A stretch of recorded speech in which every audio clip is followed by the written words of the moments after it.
And here we see the match is finally going live. Hurrah! You guys will see that up on your screen in a second when Technofee stops being lazy. I don't mean that. Technofee's not feeling well, so we should be nice. For once. Oh no, I'm so jealous. Future has the Azure Fate sleeves. Does have the Ezra Fate sleeves. I also have those, but in 500 plus rolls, I haven't been able to get the Scrap Tech ones. I have neither of those. I'm Yeah, kind of proud. like I said, I think I heard something where the sleeves got patched or some issue came up with. You never know. We see a mulligan from the motivation there, not wanting to keep a dual shard, and the hand that he had. So we see him running dwarf aggro. I mean, that's very clear from the two hands that we've seen, and it does lead to one comment that a lot of people have had when they play the dwarf aggro deck. First of all, you have to know how to mulligan that deck very, very, very aggressively. And second of all, it doesn't run your traditional suite of shards, or the typical deck doesn't. I'm not sure about the motivations. But when a deck runs less than standard amount of shards, you do increase the variance in what shards you start with. And while the deck only needs a couple of shards to function, it still wants to have those shards very badly. Very tough to win if you don't have at least one of each Ruby and Sapphire here. You see Motivation starting out with two War Machinists. Now his opponent also playing Bertram, but it's hard to know for sure from his opening whether he is Dwarf Aggro or playing Mono Sapphire. Oh, Blood Sapphire. Another Blood Sapphire. No more Mono Sapphire on the stream again. That's true. We see Blood Sapphire with Bertram. Probably a reasonable guess that that's our Risoon here.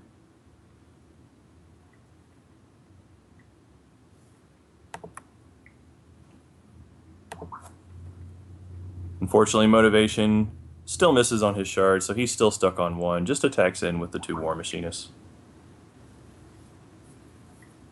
It's still fairly aggressive. 1-1 swinging on turn 2 is, or turn 3 even, not the worst. But now there is that worker bot in the way, which will slow those War Machinists down heavily. And since they can't bring their robes to play in constructed PvP matches, it'll be very difficult to get rid of that Hornet bot. Sorry, the worker bot. But we do see the Hornet bot plans come out, which will deal 2 damage to Future when they hit the board. And with 2 dwarves on the board, Motivation will be able to flip that into the Hornet bot as soon as possible. That being said, on the other side of the board, against a Blood Sapphire player, 2 tunneled troops here. Seems like a fair guess that we have both Monsoon and Reese underneath there.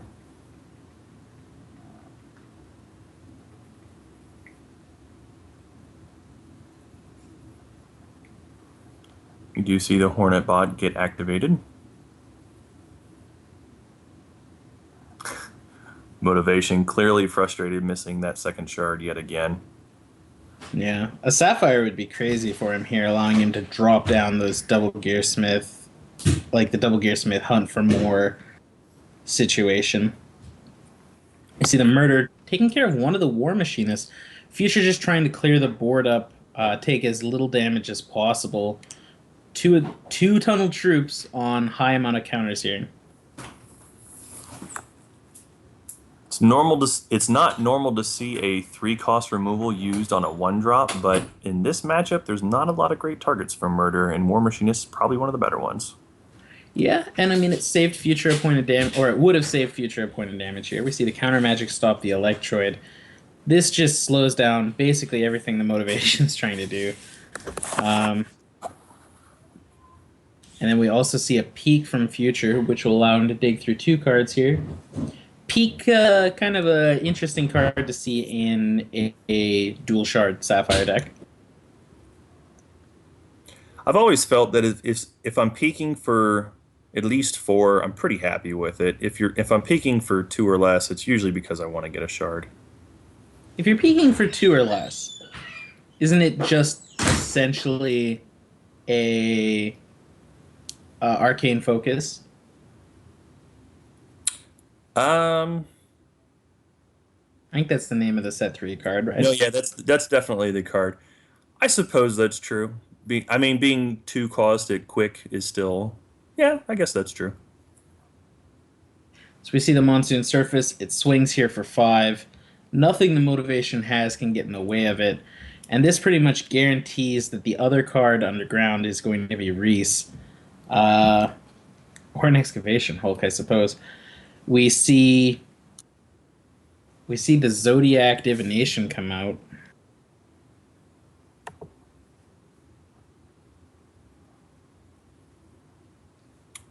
So the motivation gonna attack here with this 2/1 Hornet Bot.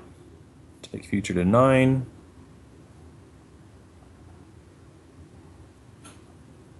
Now he does have 2 resources. He does have some options.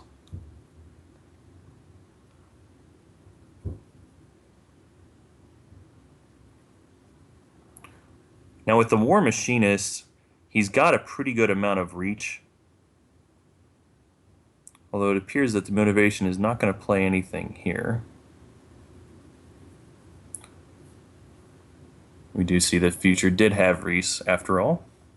Comes up from after tunneling 4 turns, making an assault bot there, 4/2 on the ground, which seems perfectly fine. Mm-hmm.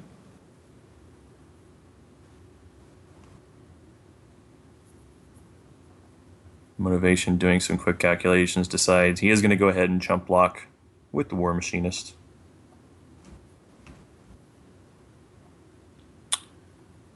And a Mecha T-Hex now for future 2. I'm not sure what else the motivation is playing to at this point. Probably doesn't have any against that board. Yeah. Like even Heat Wave here is like there's when there's nothing that comes to mind. Yep. Just the concession, he'll go to board. And we saw it, obviously. I mean, there are definitely one shard hands that are worth keeping in this dwarf aggro deck. Unfortunately, you have some games like that sometimes where you never hit the second shard and you just don't get to execute most of your game.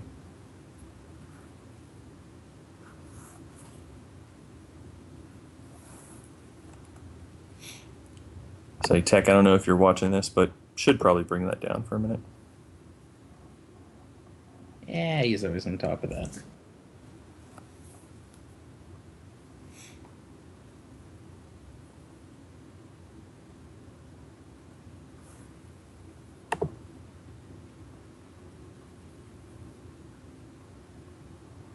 We can change shards mid match, only if they're in your reserves. That is true. Can only change cards that are already in your reserves. I've actually played a few decks where I've had some shards in my reserves. Yeah, it's because you're weird. I am weird. It's true.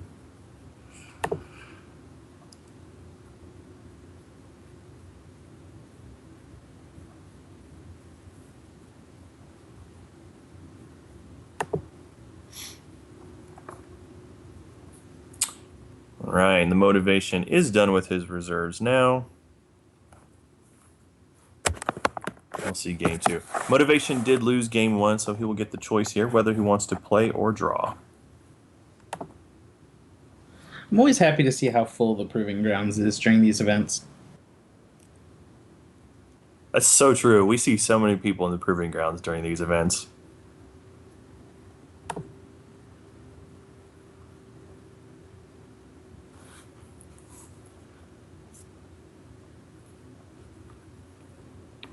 All right, we see game 2 starting up right now.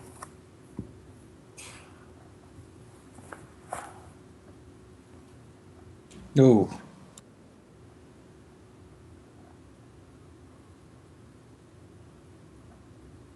So we talked about this. There are some one shard hands that are worth keeping when you're this is playing this. certainly better as far as one shard hands go. It's still kind of scary. All right. But I mean, you can literally play every card in your hand, and you do have Ruby and Sapphire here. Yeah. It's definitely can be scary, but I think I probably would have kept that too.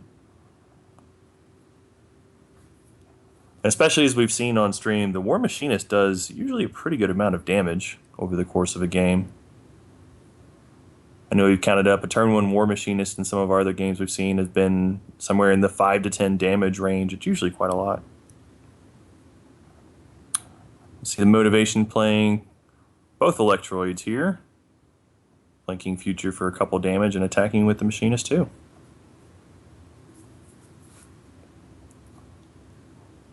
It's a really, really, really aggressive start. That shard really helped. If Future is not capable of slowing down these Electroids, this could be a quick 1-2. Let's see that charge bot come down. It'll deal damage off the War Machinist. It'll put the Electroids online. Then the Champion Power comes down, does one more damage to the War Machinist.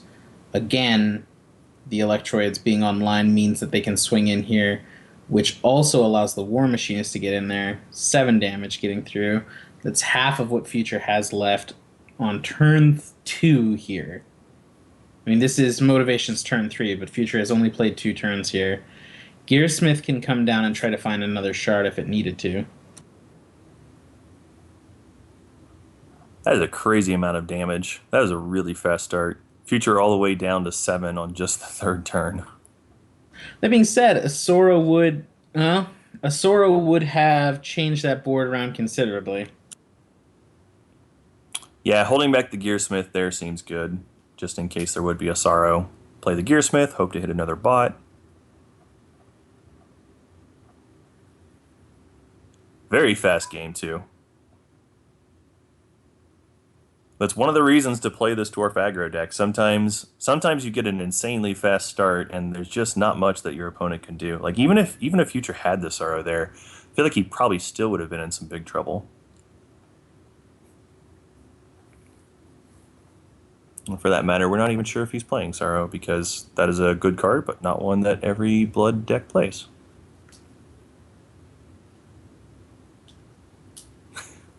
Who's complaining about Mono Seth? All I've seen is Mono Blood. There's a pretty good variety in the field today. We'll talk more about that later though.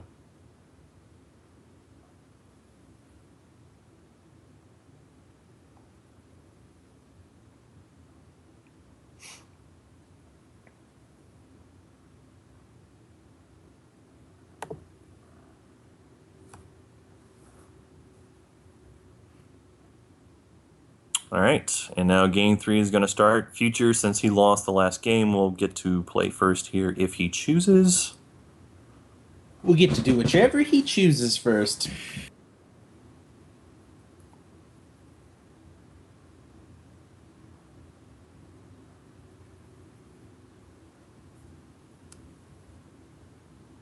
Okay, Future taking the play.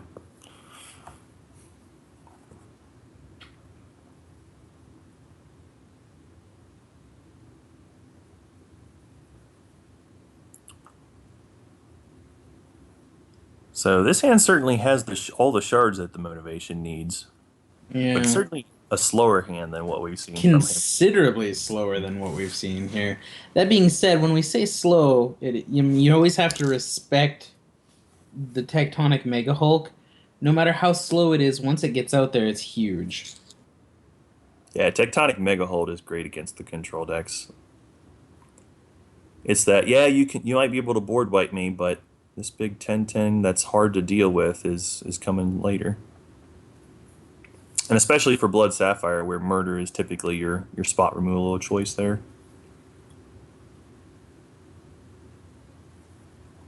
We see Future tunneling on turn 2. Literally have no idea what that one is. Could be Reese or Monsoon.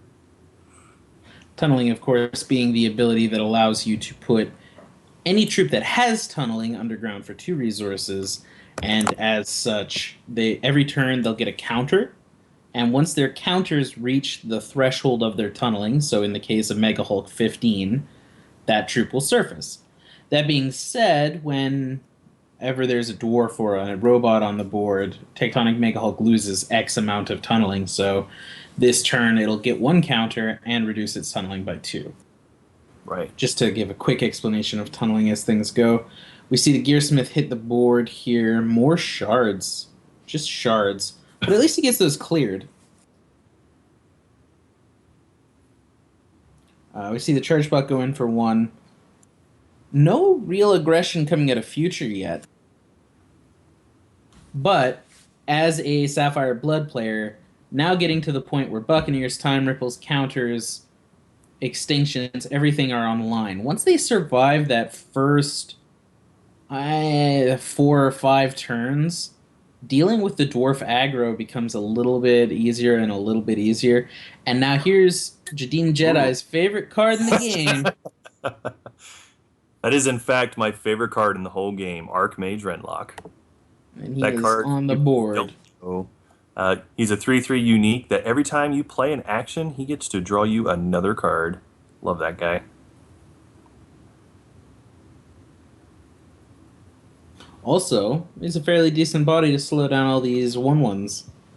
That being said, still a Mega Hulk underground here.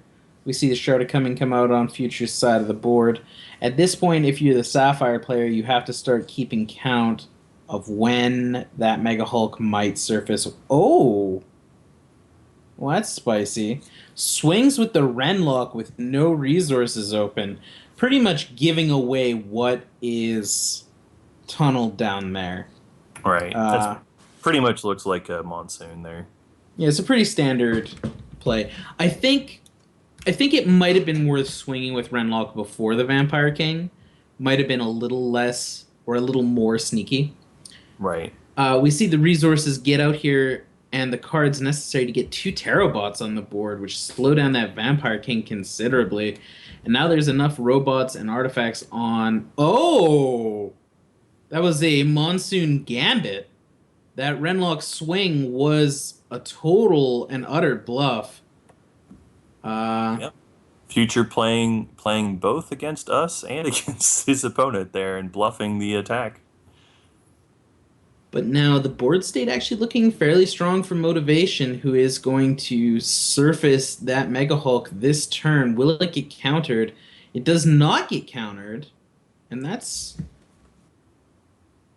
actually really crazy here. Future holding up 6 resources, 3 cards in hand, Renlock on board, and it looks like he's going to have to deal with the swing this turn. Yep.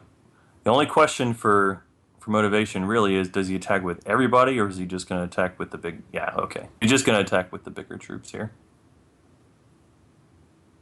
There's a lot of damage going through. Obviously, Future's going to block some of these. Well, it's a lot of damage, but it is he triple block? He's So, quad blocking. block, He's quad blocking the Tectonic Mega Hulk, right? and then single blocking the Warbot with Reese. Now, look, we'll see if he's got the card that will that will change this about in his favor. But we see Motivation lining up the blocks here. He will he Oh, will not be able to kill them all, will he? 7, 8, 9, 10. Yeah, he's going to leave the shield bot alive. But he does have burn now to deal with that Reese. But there is a chance Future has Verdict to slow down. Like, if he can Verdict this here, Future will still be in a good spot to try to reclaim this board. And he does, in fact, have the Verdict. So now he's just got to deal with the Tarot bots. An extinction here would be fairly big game. We see Zodiac Divination being played to draw cards.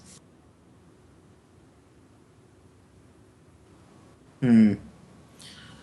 Future finds a shard, plays it out, uses the charge power, hits Augmentation Bot onto the board.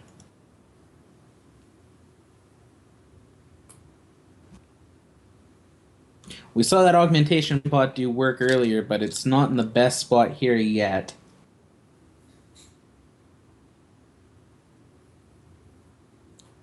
yep. And clearly, with this board, we're just going to see the Terrabot attacks here. Terrabot, certainly one of the better cards for the Dwarf aggro deck. Yeah, putting Future on what is essentially a 2-turn clock now, a 3-turn clock this turn if you want to be quite literal about it.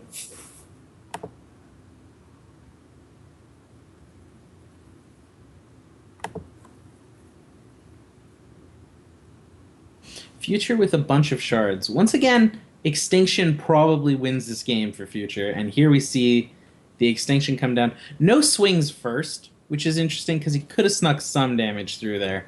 And we see a Reese played from hand that won't have the cool power of creating random robots, but it will be a 4/4 on the board that can swing next turn, and it has the ability to create a worker bot every turn.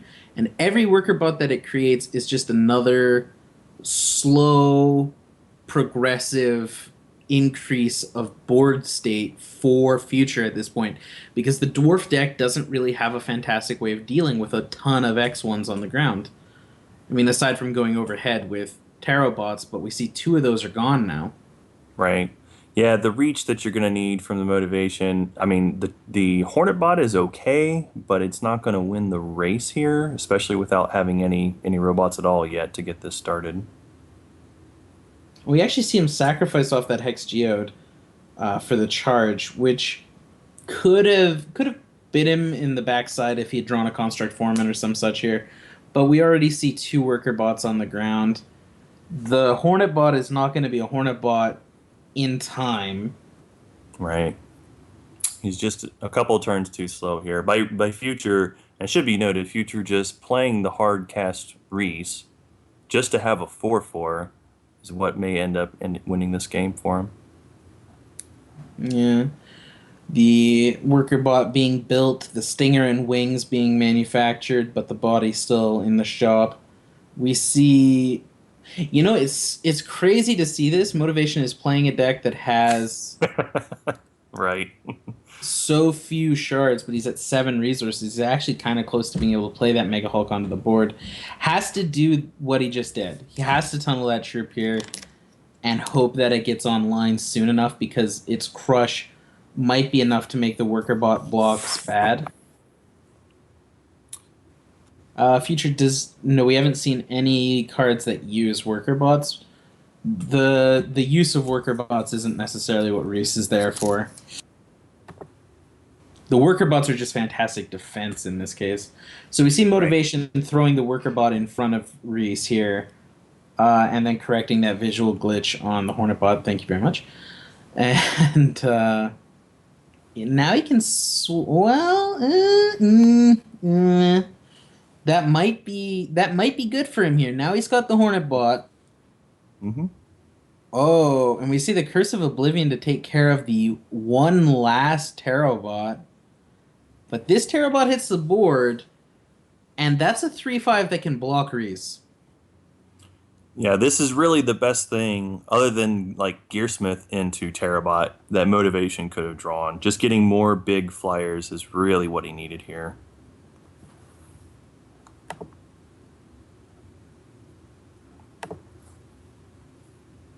So we see the Reese swing. We have to wonder if if there's the hidden blood aura hiding behind that Reese, like there might have been earlier. Um, Future's shown us a couple of unusual cards here already. Motivation has to decide whether or not to block. Chooses not to, and goes down to 5. This Yeah, means so this turn he could swing for 5. There's no damage represented on future side of the board that could kill him. Um, I mean, Life Siphon or some such would have been played by now. We see right. just the swing with the Hornet Bot, which is fine here. If it was Blood Aura, he couldn't race anyway. I understand that. Yeah, it's kind of curious because if he was choosing to block this turn, it's curious why he didn't just go ahead and block last turn anyway. Because you give him more draw steps to get that potential out if that's what you're afraid of. And we see, looks like Future lays down another shard, 2 cards in hand. This is game 3, so if lethal damage goes through here, this will be the game. Now, yeah, I was gonna say we have to see motivation play kind of careful here, because a time ripple or a buccaneer could spell the end of the game just on this one play alone. But it looks like the damage goes through for exacties. Are a lot of outs on future side of the board there, so kind of a kind of a ballsy gambit. Well, not even really a ballsy gambit because he was still going to go to one at worst. Right. So I suppose this one. Yeah, it was probably okay. I mean, given that he didn't show us Blood Aura already, and he didn't. I mean, clearly you're right. If he had Life Siphon, he would have just played it before that. So it was probably okay to go for it and just see if he had it.